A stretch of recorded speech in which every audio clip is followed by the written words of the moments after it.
is the last and final cross-border roundtable from pimvendors.com. It's the final in our series of 3.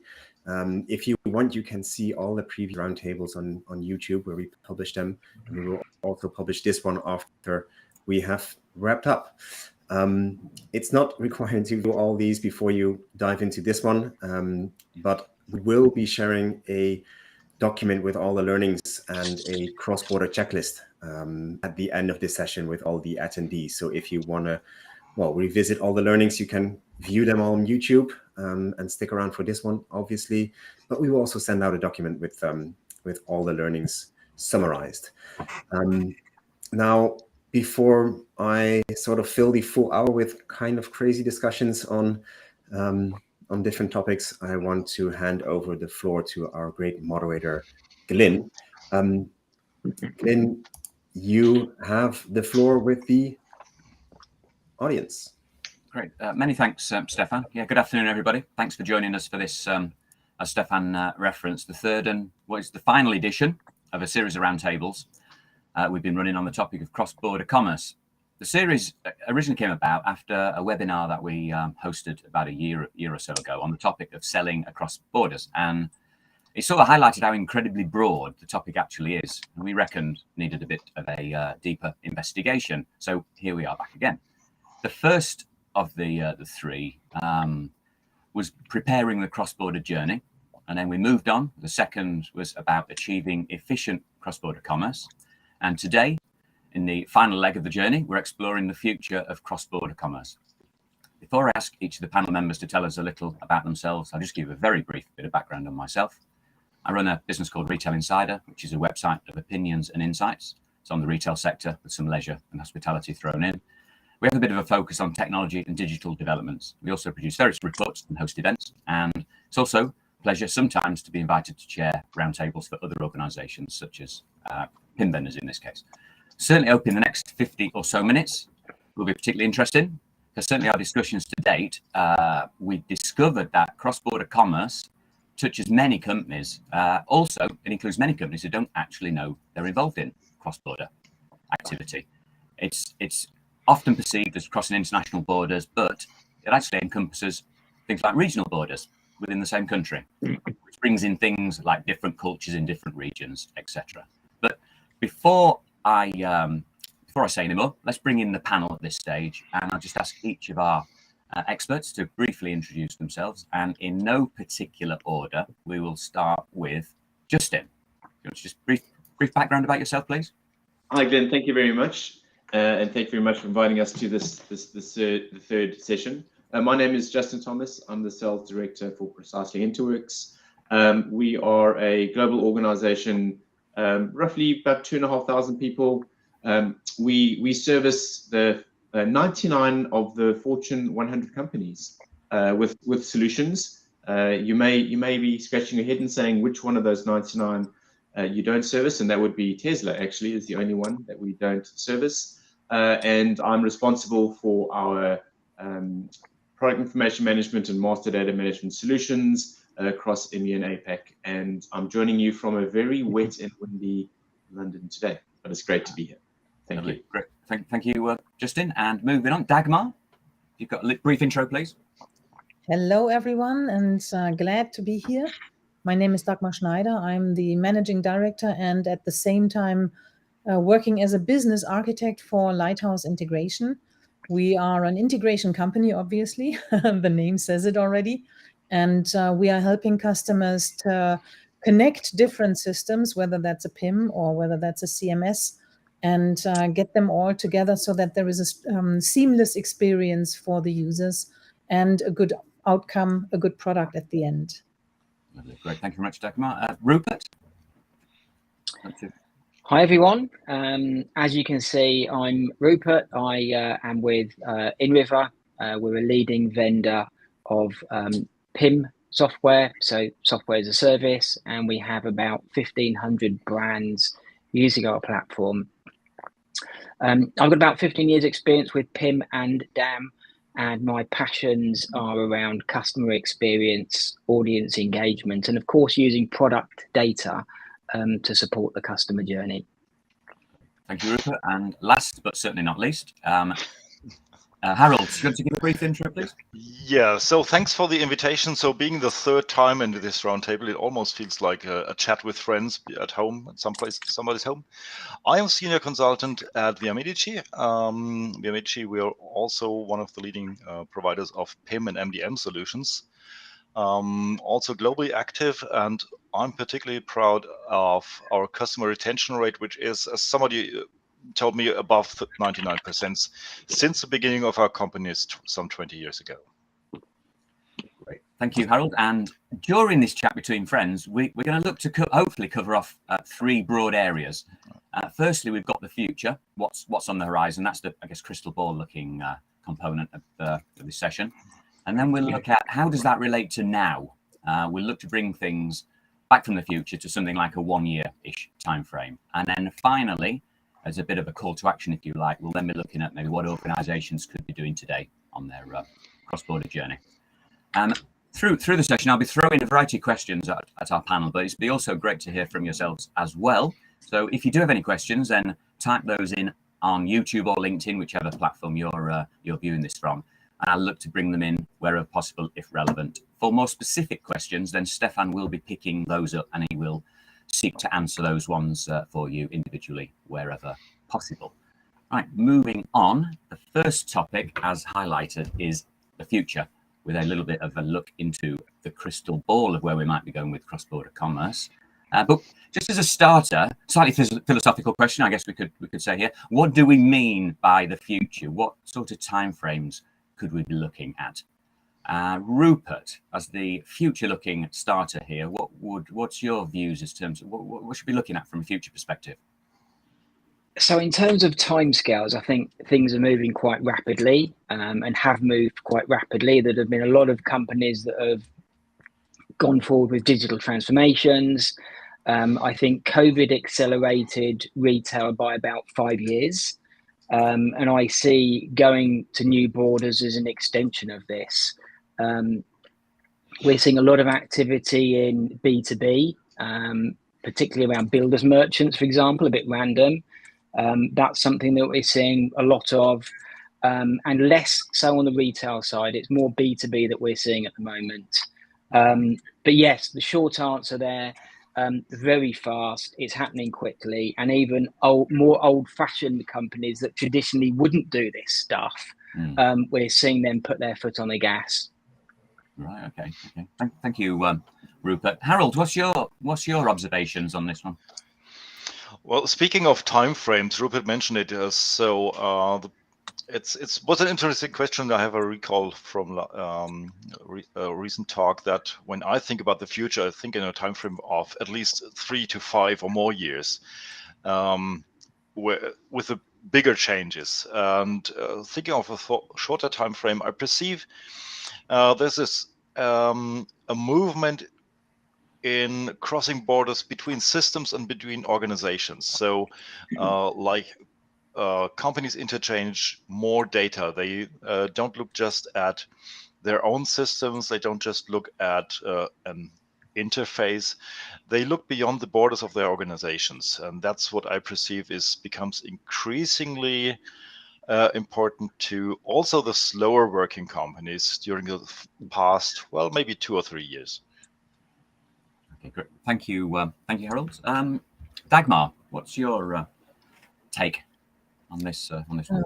The first thing I would like to do is point out that there are different timeframes. I think, Glyn, you've asked it a little bit, and to talk about it, there is the time frame of just the next year or perhaps 2, but then there is also that far away time frame, far away already 5 years, and then there is that the crystal ball thing, what could be very, very far out there, and who is able to already live part of, especially the things that are very, very far out. So looking at the next year is a completely different talk to a customer than looking at where does the customer see themselves in 5 or 10 or how many years. And I think, I'm not sure, I think Rupert said it, it is no longer, I cannot say 5 years, because it could all be pressed together and then happen within a year or two, because some outside thing like COVID or something unexpected suddenly compresses everything together. So yes, we have to look at the next year. That's our work, our daily business. And then we also have to look at the longer point, because it might be much closer than we think. We almost never get there wherever it is and however long it takes, do we really? Because it's always a never-ending story, stroke journey. Justin, your thoughts on this? Yeah, I think I sort of echo what everyone else has said. It's quite interesting. We always, when we're speaking to our customers and our prospects, we do talk about the future. And as any good business, we try and align what our customers generally they say what the future they say their 3 to 5 year plans are with what we're going to achieve and what our goals and objectives are. What I'm seeing, and this has probably been in the last 3 to 4 months, when we're speaking to our customers and prospects and asking them this kind of question, they actually are saying something really interesting. Is they're saying we cannot plan for that event horizon anymore because we just don't know what's going to happen. We have to plan for what's happening in the next year. We've almost got to rein in our 3-year plans and our 3-year aspirations and think of our business slightly differently, saying, well, how can we actually, especially I think what's coming up in 2023 with what's happening in the economy and what's happening with the sort of the global geopolitical environment, people are saying, yes, we would like to think about 3 years, but actually we would like to try and focus on something that's going to deliver a return or help us make decisions in the next 12 months. Mm-hmm. So it was actually quite a shock, because normally it's quite a nice lead-in in a discussion. You say, well, what are your 3-year and 5-year plans? And I'm getting a lot of, I wouldn't say pushback, a lot of saying that planning is not happening at the moment. We need to figure out what's going to happen in a shorter time frame.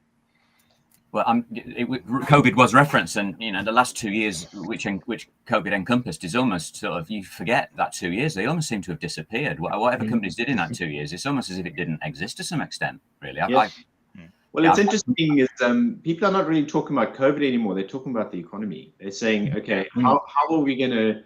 And I think retail is a really interesting sector, because I think they're sort of when things go, when interest rates are increased, when there's challenges with people spending, they are at the forefront. They sort of feel the brunt of it initially. How can they react? How can they optimize their sales, their supply chains? How can they look around this topic? How can they look at other channels of getting their products out to the market when it comes to cross-border? And it's interesting what Rupert said around builders merchants. We're also seeing a lot of that as well. There's a lot of builders merchants saying, look, how can we actually help keep our business going over the next 12 months? Well, the inflation hits food very quickly, doesn't it? I think we find. I think it is super. I think it's super important at board level to have both a short-term, medium-term, and long-term strategy, because there's some areas that are sort of being talked about quite a lot. I think something that I'm sort of monitoring is the metaverse, augmented reality, which people are thinking that's not happening. But if you look at the stores that are already there with Nike, Gucci Town, Vans World, even Walmart, and I think this adds another layer of complexity, but at the same time, it can make things easier if you do it right. So I think that is an example of something long-term that people really now need to have on the radar and plan for in the long term. I think that's going to make a big difference. And also, if we talk about customer experience, I think metaverse can really have a big impact on creating amazing experiences that were normally either bricks and mortar, like Gymshark store in London, or the online experience. I think it has the ability to bring online and bricks and mortar together to sort of converge it. That's something that I'm watching very closely as a long-term strategy. I can give one. I would like I would just like to jump in and challenge the assertion that Justin has quoted when I think you mentioned some of your customers say, well, we can't plan. We're not going to plan for 3 or 5 years. We're going to plan for 1 year. I would like to challenge this by asking, is it I anticipate your agreement.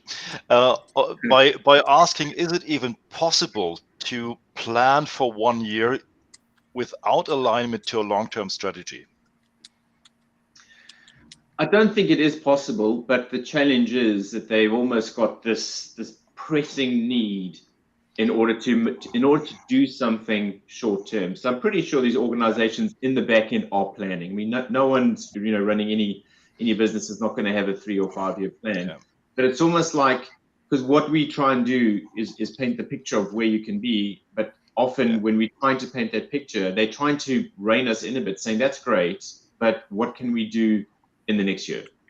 Which actually on the one hand is great for the positions that we're in, because it's all about making those decisions. It's all about future-proofing your investment. So making sure that, yes, you will have a 3 and 5 year plan, and whatever you do can meet that uncertainty, but that they almost, so the organizations are thinking a little bit, how do we huddle together and make sure that we can get through the next 12 months? And what do we need? What decisions do we need to make in order to get the 3 years? They've got to get through the first year initially. And I think if you go back before COVID, people were quite confident about what was going to happen in the next year, so they could do some planning. So there wasn't as much pressure and urgency around the near-term planning. But I think it feels like there's a lot more pressure on that near-term planning. But I do agree with you, Harold. There is going to be a 3 and 5 year plan in there somewhere. So basically, it means we were too complacent in the years before COVID, and now perhaps we could just make a mental note and say that adaptability is one aspect which should form a part of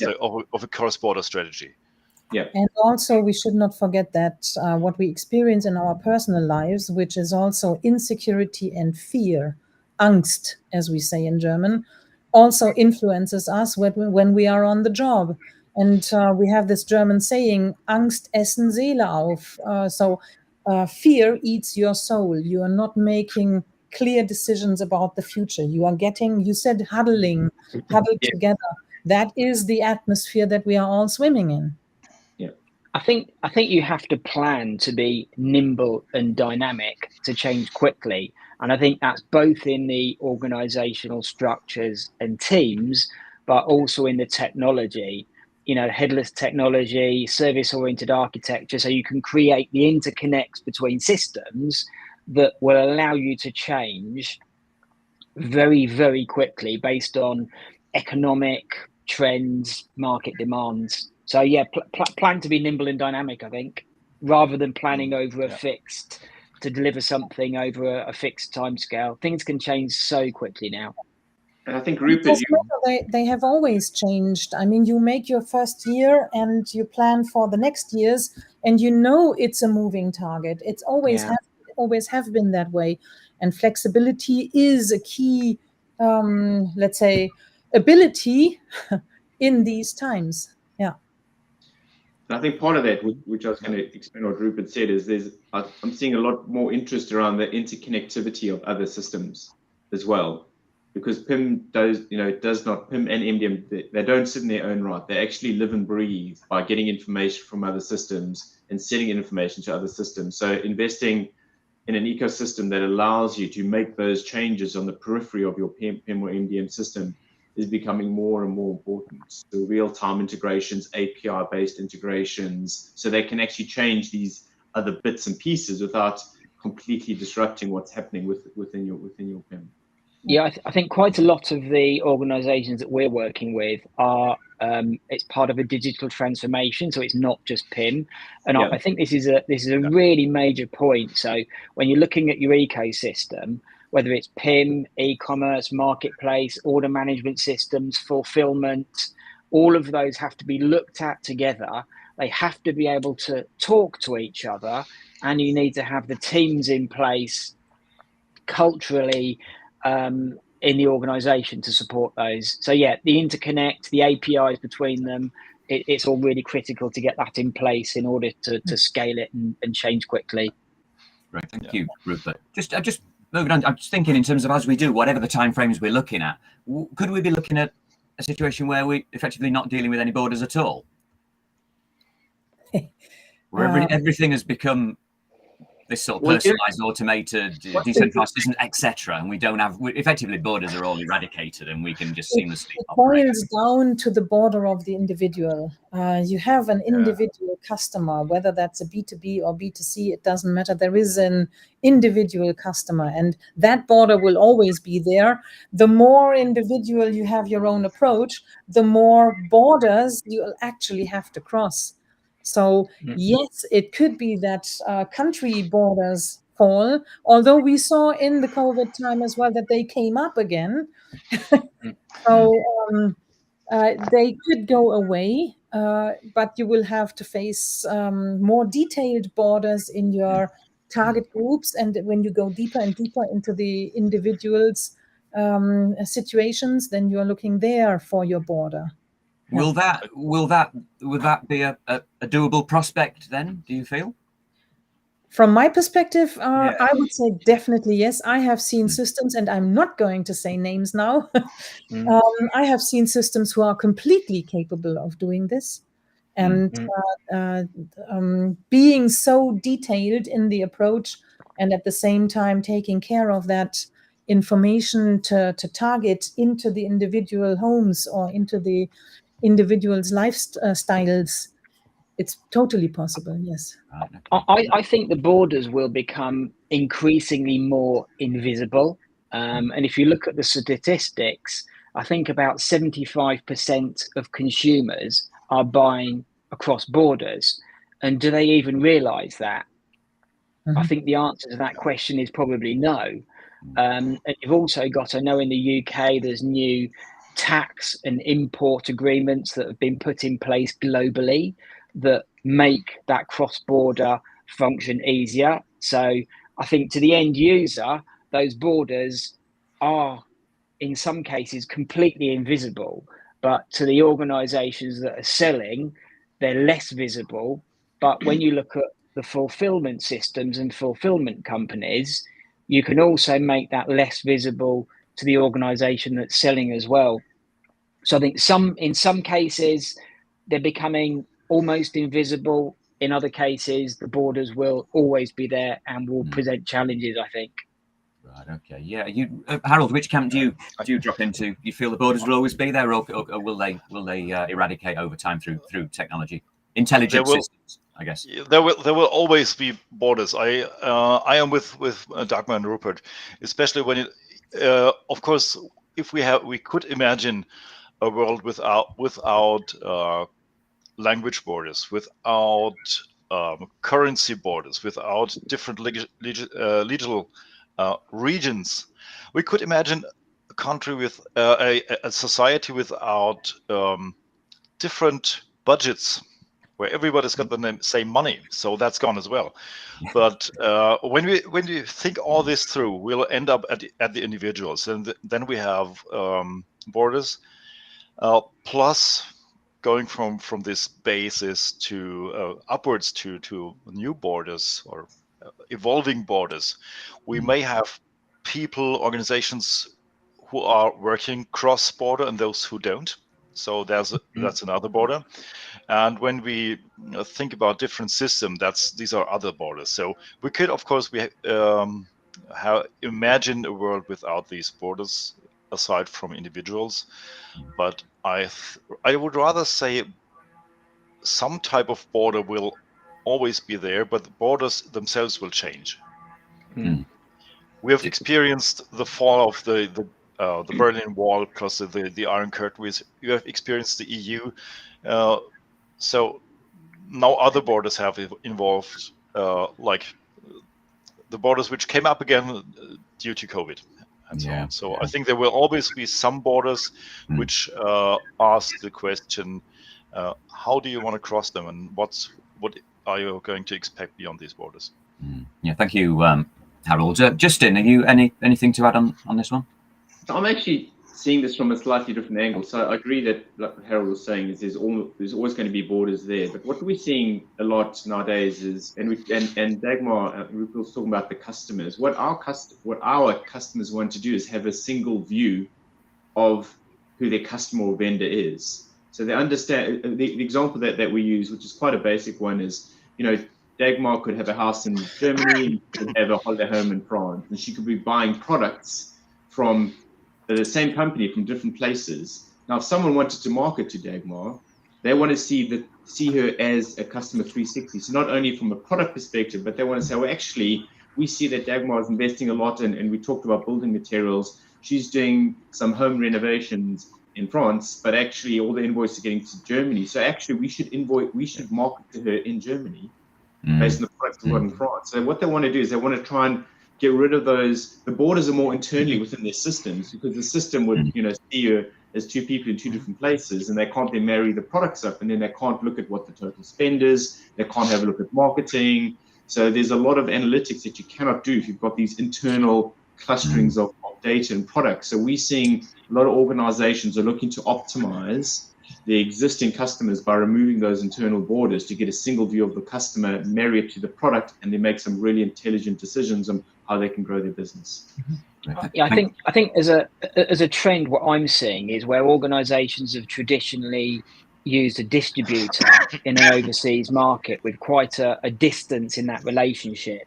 They're wanting to have a direct to consumer or direct to business overseas strategy, cutting out the distributor and using perhaps a fulfillment company, which obviously means they need to be passing data, product data automatically through a channel. But as Justin said, the value isn't just in product sales, it's actually in capturing the data, the data that's coming directly from the customer that they can do analytics on, optimize the journey. And of course, if you're going through a distributor in an overseas territory, you get no data at all.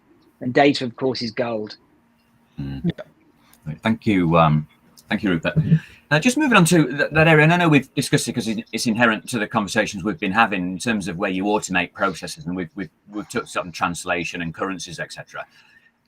Using artificial intelligence and machine learning, etc., how far down the line do you think, in whatever timeframes we're looking at, could we be down whereby we can automate the majority of things? Or obviously translation is maybe an easy one to start with on that. How far do you think?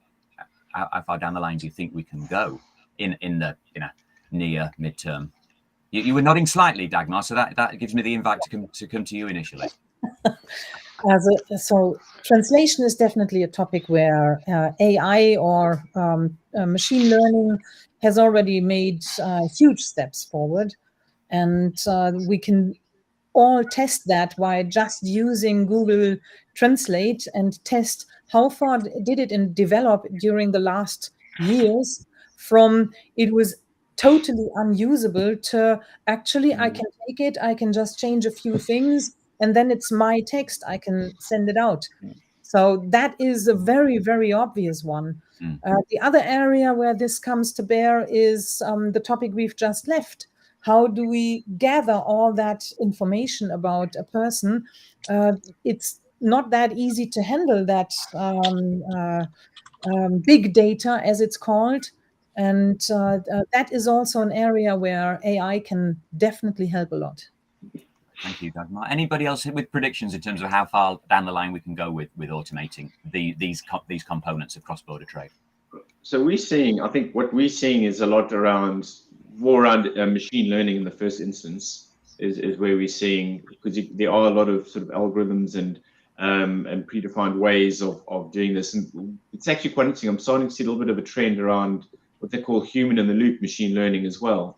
So it's having the machine learning have the algorithms work out if there's any exceptions, it gets popped out to an individual. They then make a decision. That then is the human in the loop that then provides feedback back to the machine learning, so that your matching and your automation can get better over time. So it's actually a quite interesting combination of not just put it into machine learning algorithm and hopefully it'll get better by itself. There's the human in the loop as well. You can provide that like expert knowledge, which will help train in order to get better over time. So that's something, especially when you're looking at large volumes of data, that's something that we're starting to see happen. But we definitely are seeing, especially in retail, especially in the sort of medium to large, that they want to do as much automation as possible. That they want people managing exceptions, not just approving something that actually you've got a high degree of confidence that it is actually right. Which is helpful when we have a shortage of people in the mix. Yeah, Harold, I think this. Yeah, sorry, Rupert, you come in first. Fine. No, go ahead. Harold can go first. Harold, what's your predictions for our Thank you, Rupert. So I would like to pick on what Justin has said, like the combination of humans and machines, because even if we call it artificial intelligence, computers and what you call it are still damn stupid, and they're lacking lots of things which we humans just bring with us, like empathy and these things. I would rather see not yet. I would rather see a trend coming, not necessarily to have black or white. Let's just leave humans aside and just go for computers. Translations is a very good example. For instance, that's good for stupid mass data analytics and all that. That's fine with a computer. I would rather see in the more ambitious tasks, what I would call human machine hybrids, where we take the best of both worlds of humans and machines and computers, and we have these hybrids, machine assisted work and these things, especially when it comes to consulting, it comes to making the best use of analytics, which were done by some artificial intelligence. This would be my prediction, that we have a trend not to replace humans by computers, but to make the best use of computers to assist humans and have this hybrid concept. That autonomous future we were sort of promised a few years back, it now involves a lot of people, doesn't it? Whereas, I thought it was all going to be, we could just take our hands off the wheel, so to speak. Yeah. Do you remember the paperless office? So I actually think that there will be huge changes here, and I think it's not a case of will it happen, but it's when. And if you look at the translation, this neural translation, it's improving at about 5% a year. So my view is that in the future, it could be 5% human. And I think now the figures are saying that it's post-editing is maybe 20 to 40%. And I remember when Google Translator was a swear word, it was just a complete load of junk. But now I've actually had conversations with a Ukrainian friend who didn't speak any English at all, and I actually thought that she was fluent. And it was so good. And we talk about empathy, but there certainly felt like there was empathy there. The other area that I think for AI and ML in Crossborder is around chatbots that are now getting very sophisticated. So if you've sold your stuff on marketplaces to China, Kazakhstan, I think you've got the ability to provide centralized support with bots. And I know a lot of companies now only have digital support, which again used to be a swear word. But actually, it works. If you have a proper bot that's integrated, it's got visibility of your product data, it's connected to your order management system. That's another area that I see machine learning as having massive, really huge potential. I think the UK is certainly behind the curve there. And I think it's maybe Chinese and some of the sort of Asian markets that are doing really well there. Can we say that whenever you have a certain task is following a clear, transparent set of rules, it can be done by a computer, and anything else where this doesn't work needs to be guided, assisted, whatsoever by a human. Yeah, well, it's ultimately the case. Yeah. I was at a conference. I was at an event. Must be about 3 weeks ago, and they were talking a lot about chatbots. And there's a lot of this is like an RPA event that I was at, and I was speaking to actually the founder of a company who specializes in chatbots, and I asked him, I said, what's making these chatbots really successful nowadays? And I think it's a common theme, combining what Rupert said and Harold said, is you really need to have a lot of access to the data, and you need to have these connected. But the one thing he said was critical to make it successful is, again, this human in the loop. The chatbot then needs to know when it's reached the end of its usefulness. If it solved it, it's fine. If it cannot solve it based on whatever reasons, it doesn't carry on going back and back. It pops into a human in the loop. It then helps with it, and then there's that learning that gets it back so that it can improve over time. So I think that was quite interesting. I didn't expect him. I expected him as a chatbot provider saying, well, it's always the chatbot's going to be the best. He said, no, you need people. It needs to know when to pop it out, who to do it, and then how to get that feedback loop into play. I think for a chatbot, the translation or even slightly dirty translation is actually fine. And I think the best bots are usually a combination of rule-based and pattern-based. But you do need to have them implemented correctly and not just throw them in. And I'm pretty shocked by how sophisticated some of these are when you've put them in properly. But I think that's a great potential for cross-border. Great, thank you, Rupert, and Justin. Just moving on. I'm not smashing the crystal ball for now. Not quite smashing it, but just moving on to the next block, which is, I guess, bringing things more within like a more of what's happening now. What's relatable now, and bringing things maybe into a shorter time frame. But even though I think when we talk about chatbots, they're clearly here right now, however good they currently operate. But in terms of what you could be doing within like a 1 year time frame, and I think something you referenced previously, Justin, a good start for organizations might well be bringing some of their existing systems a little bit closer together and integrating them. Do you just want to elaborate on that one? Because you briefly touched on it during the previous roundtable. Yeah, I think a lot of organizations, and I think this stands for all of us, fear that there's going to be implementing a solution like a PIM or an MDM solution is like a rip and replace. You're going to have to like go reach into the guts of the organization, rip something out, replace. It's going to be a massive project. But we're seeing a lot of this theme around extend and reuse. You've already got assets, you've already got a lot of this data. How do you all the systems, I think, ourselves included, should be able to integrate to some degree. Some will do better than others, but take advantage of the data that you've got. Focus on what a common set of use cases are. Make sure that you reuse this data throughout your organization, and start on that as quickly as possible. It doesn't need to be a massive project that's going to take many Mm. years in order to implement. You can actually start quicker. There's some great technology and people as well. Because we've got the likes of Dagmar and Harold here, who can actually help you with a lot of experience on how to implement these things quickly.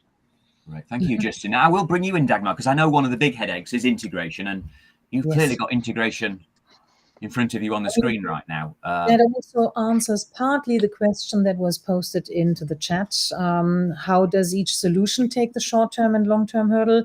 I'm not going to answer in detail on the different solutions, but one thing to look for is how good is the entry point into the system and the exit point. So how good is the possibility to integrate with any given system? How modern is it to integrate with that system? Does it already follow the more modern paths, or is it still working on a completely, let's say, Java-based API as one example? Or do you have these modern ways and even possibilities to use webhooks or go directly deeply into consumer development and tie that system together with other systems that you have? The integration, let me phrase it differently. There is always the option of having that all in one big lump in the middle. But we are moving away from that. The idea was there and everyone went into that direction. But nowadays, you will see way more integrations, and it has to be quick. It has to be for a very specific problem, and it doesn't have to be expensive. Next one.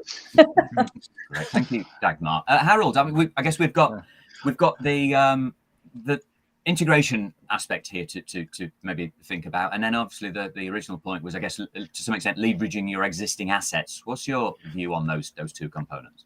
I would like to thank Dagmar and Justin for the inspiration, because Dagmar, your keyword was integration, and when you said, well, integration, it's not costly, it's cheap, and it just has to work. It's everything is there when we have systems which have the option to integrate easily. And if we do have integrated systems, borders disappear. We don't have to cross any borders because we have one integrated system. And we have to look beyond That's your keyword, Justin, because the borders are the perceived borders in the brains of the people, in the culture of a company, because everything's there. The tools are there. I take the culture and say all of the tools we implement, we're trying to sell, Justin, Rupert and myself, they're all ready for the future. They offer all the opportunities, all the options you need. You just have to do it, and you have to cross the borders, and you have to overcome the borders in your heads because they don't exist. All the assets are there. All the interfaces or the integration opportunities exist. And when you realize that's the most difficult part, is to realize it. And then you just have to do it. You have to think in terms of end-to-end processes. Thank you, Harold. Rupert. I think this is far easier than it used to be years ago. I mean, if you go back 10 or 15 years or 20 years, trying to get two systems to talk to each other was an absolute nightmare. And then it was really only the enterprise organizations that could get those systems to talk to each other. I think now you've got, with the maturity of systems, whether it's a PIM ERP, order management system, there were solutions for the SME market. You can even have someone that's, doing some trade as an individual can set up a web shop. They can integrate with marketplaces, that they can get the whole shebang working really quickly with standard integrations. So I think this has made it more accessible to SMEs in addition to the enterprise space. And I think this can also be done quick and dirty. I mean, previous to my time at InRiver, I believed in doing things in a big bang approach. InRiver actually takes a land and expand approach, which I now really believe in. So if you take a business unit, a business entity, use that as a pilot, get your processes optimized around that single business unit that you've chosen based on priority, and then do the rest. And it's so much easier than it used to be. It's just a case of being strategic and working out where you can get the most value in the short term to prove to get success with your leadership team. Thank you, Rupert. I'm just thinking the next question is going to be about the requirement of flexibility in systems, and I'm just wondering whether it's sort of a given nowadays in terms of whichever solutions you look to implement, because we all know in this, I guess, post-COVID, if we can call it post-COVID, and these economic changes, that everything changes. Cross borders change. There's certain countries you would have been doing trade with a year ago, you're not doing trade for various political reasons right now. I'm just wondering, what is flexibility inherent in all these systems, or are some systems giving you much more agile capabilities? If that's a question, I hope that's a question. Yes. I think you can't exist nowadays without having a flexible system. It's just not possible to do business. It has to be open. It has to be extensible. It has to be flexible. I think there are going to be different levels of flexibility, but I think you also got to think about how flexible our customers can be. So the people we're selling to, they've got to be ready. They've got the systems in place. We could say we've got this great open platform. You can run it headless. We've got all these APIs that are clearly documented. But unless the organizations we're dealing with are available to consume, those APIs, or they've got the systems in place, sometimes we see, the challenge is not on our side. It's our customers not ready. They don't have. What's interesting, we touched quite a bit about people. I would say at the moment, one of the biggest barriers we have to success is the availability of our customers' resources to run the projects. Yes. They've got too many projects to run. They've got too much reliance on technical resources. They've got a huge amount of pressure on their budget, and that's where the bottleneck is, which is quite interesting and frustrating at the same time. Actually, it'll be interesting to see or hear, Dagmar and Harold and Rupert's view on that as well. You've nailed it there. We have the same. We face the same problems. We are running into difficulties and delays because the customer doesn't have the resources available. The one resource that could potentially help you in your project has 5 other projects, and you're putting a date in for a meeting that potentially might happen in a few weeks. And during these weeks, what do? So you're waiting for that decision. Yeah. Thanks, Dagmar. In my experience, sorry, Harold. Sorry. Okay. Rupert, no, you first, please. Okay, cool. Thank you. So, yeah, mirror what everyone said there. Lack of resources, lack of specific technical expertise. That's where we're seeing delays with projects.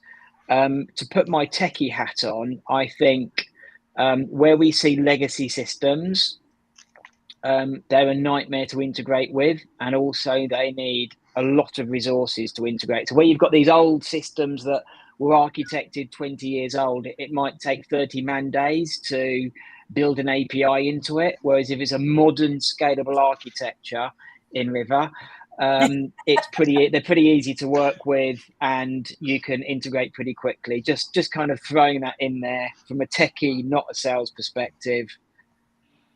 Do you get any sales views? So I'm sorry, I mean tech perspective, Harold.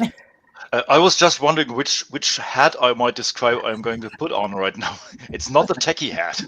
It's what I perceive is not necessarily not only lack of resources, but also lack of want by the business people. They seem to be unaware of the possibilities which we have nowadays. They still think in terms of, oh, it's just one of these IT projects. They want a budget, but they in many cases they lack the imagination, and they lack the awareness of wanting things which they think are not possible. I would like to hold up a torch for these guys, because most of them are so deep down the rabbit hole of daily business. There is not a lot of time to get inspired and have the vision for the future. So I know that because I'm dealing with them on a daily basis. But yeah, I agree. No harm taken. I was just describing the symptom, not the reasons. Yes, and it is definitely, it's a hindrance that people are, oh, I don't want to change. Any change would mean that I need time to do that change, and so on. So, yeah. I think there's more rabbit holes than there used to be, really, you know. Anyway, that's a philosophical bit of thinking, Harold. Anyway, I'm just moving on. In the 10 minutes or so we've got left, just bringing things up to, I guess, what you can do today, call to action if you like. Just one of the thoughts was in that hope is not a strategy. And I know one of you will remind me who said the quote of the best time to start was yesterday. The next best moment is today. And I think we also have some story relating to a tree, and I forget the gist of it. I don't know if somebody wants to remind what the tree bit is. And anyway, the point in this last block is just to give your thoughts in terms of what might be calls to action for everybody out there listening to this conversation. So who wants to start with the tree story? Should I go ahead, Justin, or do you want to? If it's relevant. It's always relevant. A very wise person told me, very wise person told me this great story where they were asked, when is the best time to plant a tree? And someone said the best time to plant a tree is 20 years ago. And this is where the vision comes in. But the next best time to plant a tree is today. So I think that's a good lead, and thank you very much for doing, because that was a very that stuck in my mind. We don't want to forget the tree. Anyway, so on that note, what are the actions you would be suggesting to organisations who maybe are short of resources? They are trading across these borders, however we choose to define them now. What would be your calls to action for them? I would say, I'll start with that, and I'm sure that the team will follow. But I think it's really important to partner with someone who not only provides the technology, but it's the implementation and consulting experience in order to make it work. You can't plug a gap if there's a key technical resource, within our customers' organization that needs to get something done. You can't replace that, but you can surround them with really good people who can help with ideas and solutions in order to get these projects going. I would think, and this sort of goes back to what we were saying a little bit earlier on, is yes, in order to achieve your 3-year goals, in order to achieve your plans, you actually have to do something this year. A lot of companies are bunkering in and being quite conservative. But I think because your PIM and your master data is such a key part of your organization, you have to focus on it. A lot of our existing customers have weathered the storm and are going to weather the storm because they've got the ability to do this automation, to understand who the customers are, to understand what their best-selling products are, to manage to optimize their supply chain by having these solutions in place. So I know I joked a bit about that analogy, but a lot of our organizations, when we speak to them, saying we wish we'd actually made this decision in the middle of COVID when it was really tough, because we didn't realize that it's still going to be tough moving out. So I think that's an absolutely key takeaway. But I'll open the floor to the rest of it. Maybe Dagmar might have some insight, because she was nodding when I was talking about the tree analogy. So Dagmar's a great panelist, because she nods and you do feel inclined to go straight to her, which is really helpful. Thank you, Dagmar, for doing that over the course of these 3 roundtables. Yeah, first of all, it's an old Chinese adage with the tree, with the 20 years. And yeah, definitely. What I think is really, really important, if you think of your available time as 100%, then make the decision of taking, let's say, 10% of that time. And if you can't do that, take 5%. And if you cannot do that, take 1%. But decide to take some time aside to talk and think about strategy, about the future, and to do the next steps. Not just talk, not just concepts, but actually do something. If you don't, you will be eaten up 120% and you will never get there. You will just be forced at some point, and you will always be behind because you did not take that time. So for me, it's the most important part, to decide the decision that you make and to follow through, take away some of your time, and only talk about strategy, only make strategy, and only implement what you want to have in a year. Great, thank you, Dagmar. Rupert, do you want to follow on from that? I think this is one of the most important things I see here is lack of ownership. So I think it's really important that someone owns this. I think it's good to set up a localization team, and that could be one person, it could be half a person's job, or it could be a team of 20 people. And I think that team should report to leadership level, and I think they should put together a plan and evaluate what's possible.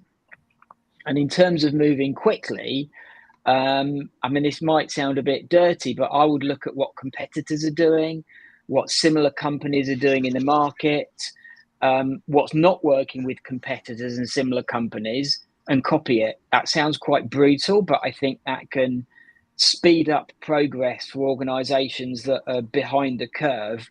And that can also mean that they don't make the short-term mistakes.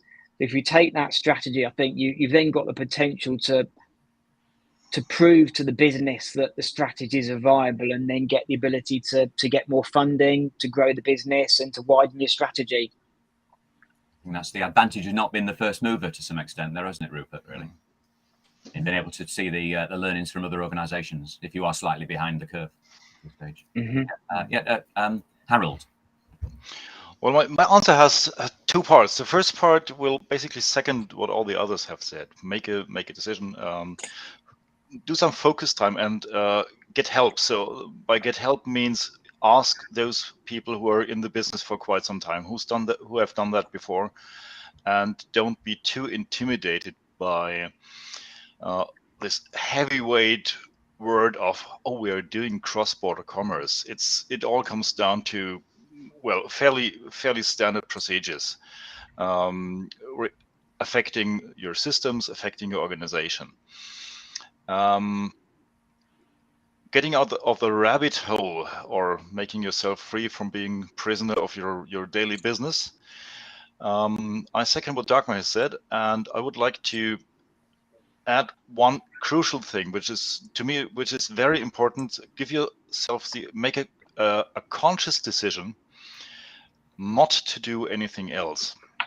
So if you have decided for a strategic project, be it cross-border commerce, be it something else, make the conscious decision to leave everything else aside. Because what's crucial, what's a success criteria to waste your time and resources is to try and do too many things at once. It will end up in doing nothing. Just so add to try to go forget ahead, Harold. anything else. So that's a key point. Thanks, Harold. Yeah, decide Rupert, on what you do, and especially make it clear that you don't do the other stuff. There are a lot of organisations out there that specialise in this logistical piece as well. So they're experts in Amazon fulfillment, they're experts in e-commerce. So look at the consulting companies, because there are a lot of companies that do this, both consulting and the execution of this. They've made the mistakes. They can also start you on your journey if you prefer to go the outsourced route. Thanks, Rupert. Yeah, just one thought I'd had. I know this session has been predominantly looking into the future, but we've talked about systems and we've talked about processes, but it's just amazing how important the people component. It seems like every part we've discussed has had people absolutely integral to the development of Crossborder. So there's, even though we move into this futuristic future, it's still the people are absolutely integral to everything. It appears to. Isn't to me, that great? Yeah, we've literally got a couple of minutes. I don't know. Does anybody else want to add anything at this stage? Just to make any last points in terms of, as I say, call to action was the key theme. Just to get on the journey. I guess if organisations aren't on the journey or are just at the early stages in the lower foothills, I could say. I would say, don't be. It could seem like a daunting task, but there are so many people who are doing it. There's so many great organizations out there that can help you. A lot of them on this call today as well. There's a huge amount of learning and experience. So this has been done before. We talked about the sort of first move. A lot of the first moves have been done already. So you'll be in safe hands and you'll definitely see the results. I was speaking to a customer when was it, a couple of days ago. I hadn't spoken for a while, and they said, I'm implementing the solution. It used to take them 4 days to launch a new product. They can now do it in 2 hours. And it's like you can make a measurable change to your business, and you'll be a shining light in your business. You'll be able to put your hand up and saying, this is what we can do to the business. We've managed to make these massive changes. We're not talking about 10% improvement or 20% improvement. You can make incredible improvements and changes and have real business benefits, which will impact your business and the people working with the systems. You just got to take that first step. You just got to plant that tree. I think my closing statement on this would be, this can be really disruptive and distracting for an organization on a cultural level.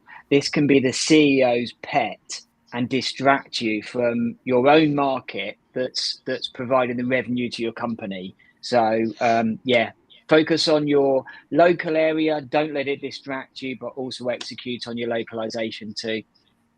Great, thank you. Thank you for that, Rupert. I think that sort of pretty much brings actually one just final point from me. I think a lot of organisations realised during COVID that they can actually achieve a lot more than they ever thought they could within very short timeframes, and by cutting out lots of meetings, hierarchy, etc. Anyway, time has ticked by. We're going to have to wrap things up at this stage, I'm afraid. I'd like to thank each of our panel members for their terrific input in this third roundtable, and also for the series as a whole. I hope it's been informative to all of you who checked in this afternoon, and that it's answered some of your questions around cross-border commerce. I'd also like to thank Stefan and Pim Vendors for putting this series of events together and for inviting me to be a part of them. Certainly been an interesting few afternoons for myself, so it's great to be a part of that. I'm hoping that there will be some further roundtables in the future in 2023, so I guess it's watch this space. On that note, I'll say goodbye and I will hand you over to Stefan. Thank you very much. Stefan. Thanks, Glenn. Yeah, it's the final in the series, but looking back at this one, I see we have learned that there are lots of developments in AI and machine learning working on translations, operations, the rule-based stuff. But I think there's also a lot of development in the generative AI part. So maybe we didn't touch on that too much, but GPT-3 and soon 4, for people watching this space, that generates text like humans would do. It's very impressive, very scary as well. DALL-E for image generation. And I think that we are starting to see combinations that create inspirational images or product images from scratch, including descriptions and texts that trigger you to buy stuff. Still, it's scary because I think we all are doing this just to generate a human-to-human interaction. So it's going to be an interesting 3 to 5 years. Let's put it that way. And I think if you want to get ready for that period, just start, right? I'm not gonna repeat the planning year 3 analogy, but it's important, and I want to sort of emphasize that it's very easy to just get started. I would say our website is a great start for PIM vendor, for PIM related information and also PIM related tools. We have a bunch of free tools available, and I mean, you're already watching this in this roundtable, so you have already started in a way. As an attendee, you will get a free cross-border checklist with the learnings from all of our roundtables, and obviously there will be a recorded session of this one published that will also refer you back to the original recordings of the other sessions.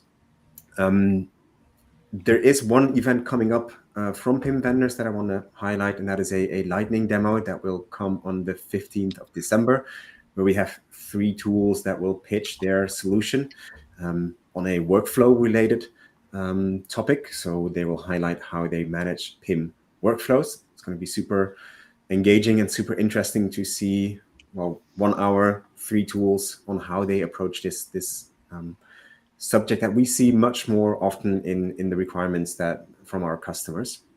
And I see that I've left our speakers in the dark. The